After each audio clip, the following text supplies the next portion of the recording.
Bonjour à toutes et à tous, je suis vraiment très heureux de vous présenter cette première vidéo sur le programme Les Essentiels du couple. Programme dédié à vous les couples, si vous êtes en couple depuis quelques années ou si vous êtes au début de votre aventure. Et programme aussi dédié aux thérapeutes qui sont intéressés par ce merveilleux métier qui est celui de la thérapie de couple, soit intéressés pour pouvoir, à un moment donné, ouvrir leur champ d'application à cette pratique-là, ou simplement intéressés pour parfaire leur pratique en la matière. Dans ce programme de vidéo, c'est vraiment toute ma pratique que je vais mettre à votre disposition. Donc, je vais aborder un certain nombre de notions, qui sont des notions assez pointues en matière de psychologie, mais je vais en même temps les rendre accessibles afin que vous puissiez aussi les retranscrire au sein de votre relation de couple. Quand je parle de notions, je parle notamment des enjeux développementaux, c'est-à-dire la manière dont nous sommes construits dans notre enfance à travers notamment les trois enjeux principaux, l'enjeu de l'amour de soi, l'enjeu de l'estime de soi et l'enjeu de la sexualité. En ressources de cette vidéo, vous allez trouver aussi un document justement à ce sujet-là pour pouvoir faire en sorte que vous puissiez mieux appréhender quels en sont les enjeux, qu'est-ce qu'on entend par enjeux développementaux quand on parle de ça en psychologie ou en psychanalyse. Ce document est très simple à lire et puis en plus ça va vous permettre, vous, à titre personnel, de vous situer par rapport à ça. Et dans ce document, vous allez aussi trouver deux tests, notamment un test concernant l'amour de soi et un test concernant l'estime de soi ou la confiance en soi. Pourquoi on parle d'enjeux développementaux ? Tout simplement parce que la manière dont on se lie à l'autre, la manière dont on se met en relation amoureuse avec une personne est bien souvent en lien ou en résonance avec la manière dont c'est construit par rapport à ces enjeux-là. Donc c'est très important, et ça c'est la pratique qui le montre, c'est très important de toujours pouvoir analyser une relation de couple justement à travers le prisme des enjeux développementaux. Je pense avoir tout dit en matière de présentation. Surtout, n'oubliez pas de vous inscrire à ma chaîne si ce sujet-là vous intéresse. Il y aura environ une dizaine de vidéos d'ici à la fin de l'année. Je vais essayer vraiment d'aborder toutes les notions, tout ce que l'on peut voir au sein du cabinet quand on accompagne les couples. Donc bien entendu, le couple repose sur un certain nombre de valeurs, un certain nombre de besoins fondamentaux, un certain nombre aussi d'aspirations. Et puis, c'est aussi important de voir qu'aujourd'hui, être en couple dans notre société, qui est extrêmement difficile à vivre, ce n'est pas simple, il faut beaucoup de courage. Donc, ces vidéos vont aborder toutes ces notions-là, vous allez y trouver beaucoup de réponses si vous posez un certain nombre de questions, notamment comment mieux communiquer avec l'autre, comment être dans une meilleure relation, comment mieux respecter l'autre ou se respecter mutuellement. Aussi, comment renouer avec la confiance quand elle a disparu pour une raison ou pour une cause, ou pour une autre. Donc c'est tous ces sujets-là que je vais aborder au sein de ces vidéos. Et à la fin de cette première vidéo, vous allez y trouver quelque chose de très intéressant puisque je vous propose un test intuitif, c'est-à-dire que je vais vous mettre à disposition les 7 styles de couple que l'on rencontre dans le cadre du cabinet, les 7, on va dire, archétypes. Je vous propose simplement de les visionner et de choisir justement l'image qui vous parle le plus quand vous pensez à votre couple. Voilà, n'attendons pas, ouvrons cette nouvelle session, ouvrons ce nouveau programme avec le nouveau générique. A tout de suite.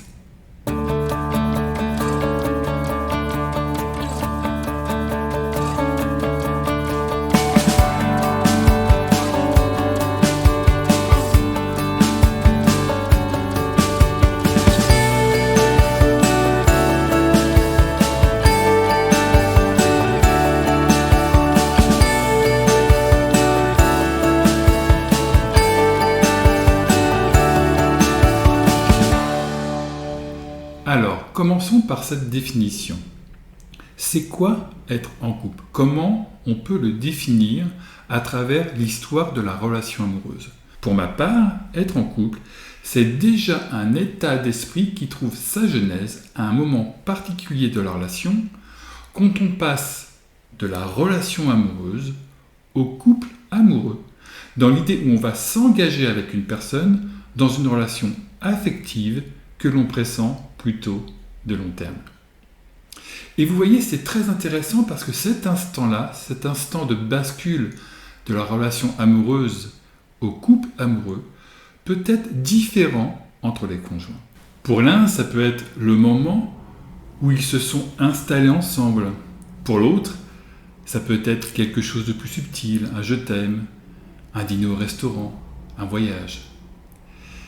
Et c'est ok, c'est simplement intéressant de questionner ça, parce que dans mon expérience de l'accompagnement de couple, j'ai remarqué que lorsque cet instant-là est un peu gommé dans l'esprit de chacun, c'est que ça manquait déjà à l'origine d'énergie, d'élan amoureux. Et souvent, les difficultés qu'ils rencontrent après, alors c'est pas systématique, mais j'ai quand même rencontré ça régulièrement, peuvent aussi venir de ce moment-là, du moment où ils ont transformé leur relation amoureuse en un couple amoureux. Donc, dans ce passage de la relation amoureuse au couple amoureux, il y a l'idée de construction, la construction d'une relation d'entente mutuelle, aimante, bienveillante, où un certain nombre d'aspirations individuelles vont pouvoir être nourries. Alors bien entendu, quand on parle d'aspirations individuelles, on peut entendre pour les jeunes couples souvent des aspirations familiales, mais il n'y a pas que ça. Il peut y avoir bien entendu la dimension de l'intimité, l'envie simplement d'avancer à deux dans la vie. La sexualité, bien sûr, des projets de voyage, des projets immobiliers, des projets professionnels que l'on peut vivre ensemble. Il n'y a pas une seule manière d'être en couple, mais ce qui est important à retenir dans mon discours, c'est que tous ces projets-là, toutes ces aspirations-là, vont s'inscrire dans quelque chose que l'on pressent plutôt de long terme. Et vous voyez, cette notion est extrêmement importante parce que quand on est en couple, on a déjà besoin d'être accepté tel que l'on est.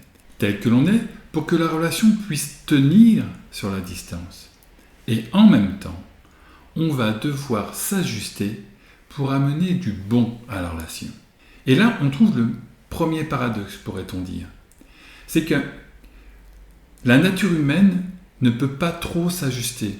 Donc on peut s'ajuster en partie pour le bon de la relation, mais si on doit trop s'ajuster pour pouvoir nourrir un certain nombre de besoins ou d'exigences de l'autre, on va d'une certaine manière se trahir soi-même. Et dans mon expérience de thérapeute, quand ces ajustements justement sont trop conséquents, ça peut vraiment devenir source de tension ou de conflit au sein de la relation. Et un des facteurs communs aux couples heureux que j'ai pu constater en tant que thérapeute, c'est quand ces ajustements ne sont pas perçus comme des efforts parce qu'ils font partie globalement de notre personnalité. Il n'y a pas d'efforts qui tiennent sur la durée. Vous pouvez le retenir, je l'ai inscrit ici, il n'y a pas d'effort qui puisse tenir sur la durée. En ce sens, je le dis souvent, il faut du courage pour être en couple. Le couple peut être un vecteur d'évolution personnelle quand ces ajustements nous font sortir de notre zone de confort et quand ils sont bien orientés. À ce moment-là, on évolue, on monte en conscience. Et au contraire, quand les sources de tension sont trop fortes, quand les désaccords sont trop forts, on peut avoir l'impression d'être tiré vers le bas. Et c'est souvent ce que j'observe au sein du cabinet. Pour autant, nous sommes des êtres sociaux et nous avons besoin de l'autre pour vivre une vie épanouie. Et en la matière, le couple est le premier microcosme où on peut vivre justement la relation avec l'autre. Et c'est très intéressant, vous voyez, de voir ça. Personne sur cette terre n'a envie de vivre seul. D'ailleurs, des études l'ont beaucoup montré depuis ces dernières décennies. On sait pertinemment que les couples qui tiennent sur la durée, les couples qui vivent et vieillissent ensemble, amènent à des personnes qui ont une espérance de vie plus longue que celles qui se retrouvent veuves ou célibataires à partir d'un certain âge. Je reviendrai sur cette notion, mais allons un peu plus loin. Abordons le deuxième paradoxe du couple. Comprenez bien que quand on se met en couple avec une personne, c'est dans l'intention de nourrir un certain nombre de besoins ou d'aspirations individuelles. Il y a 5 besoins primordiaux au sein du couple, je vous les exprimerai dans une prochaine vidéo. Ce qui est important ici à retenir, c'est que vis-à-vis de la relation du couple, si on attend à ce qu'elle nourrisse un certain nombre de besoins ou d'aspirations individuelles, on ne peut exiger du partenaire qu'il nourrisse l'intégralité de nos besoins.